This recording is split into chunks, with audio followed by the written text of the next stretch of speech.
fellow humans and monsters, Stoic here. Today we're gonna have a somewhat new type of video about the recent release, Spider-Man Across the Spider-Verse. One thing off the bat, I love this movie. It has a wonderful plot, great storytelling, and absolutely gorgeous animation and character designs. If you have been on this channel before, you know I'm all over that. But we're not going to discuss that right now. This video is my first and probably last theory video. Spoilers ahead, if you have not watched it, please save this video to your watch it later until you go see it. It's in theaters, it'll come out on the TV soon. Only thing I will say is that it has an abrupt ending, so prepare yourself for that. That includes you, Ma. Get out of here. Alright, now that the spoiler warning is done, I can start with the theory. So this theory will be about the main conflict of the movie, which is, what would happen if you disrupt canon?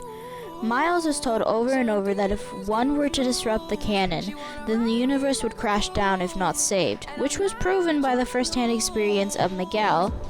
It's also a way to say that Miles is not a real Spider-Man. Thing is, I don't think that's true at all, and I don't mean in the way that Miles can go into another dimension where he's the Prowler. I mean the fact that there's a Spider-Verse in the first place proves this theory wrong. First, we need to ask, what is a multiverse? A multiverse is the theory that multiple AUs, or alternate universes, and timelines exist along with the original. What does this mean for Miles and the Spider-Verse? I think it means that their understanding of their multiverse is incorrect. If a multiverse were to crumble because you strayed away from canon, then the multiverse wouldn't exist in the first place. Let me explain. An AU is usually an adaptation of an already created universe, or an alternate timeline made of what-if questions, which would make them stray away from canon, therefore disproving the theory that if you stray away from canon, then the AU will crumble. Now that leaves the question, why did the AU that Miguel lived in crumble if it's not because he strayed away from canon? Well, that's where the theorizing comes in. Keep in mind, I'm not an AU expert, and I'm getting all of this from Undertale AUs, which is a very, very pathetic source, and I acknowledge that. I don't think that the AU that Miguel lived in crumbled because he strayed away from canon. I think it crumbled because he was in a place he shouldn't be. Let me explain my thinking. When Gwen Stacy went home at the end of the movie and discovered that her father had quit as the police captain, that proves that a canon event has been disrupted and her universe has not collapsed. Why?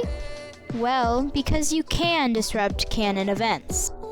I think you can disrupt canon events as long as you're part of the timeline. Miguel hopped into a timeline that was not his.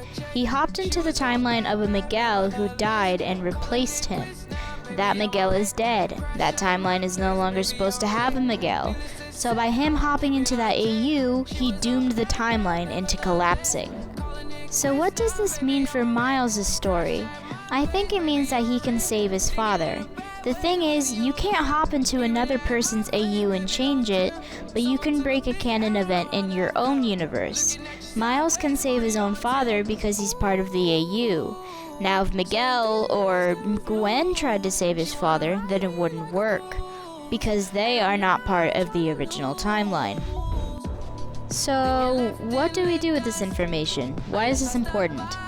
I simply think that Miles has a chance to save his father without his universe collapsing, and that Miguel was wrong about a universe collapsing if a canon event is disrupted.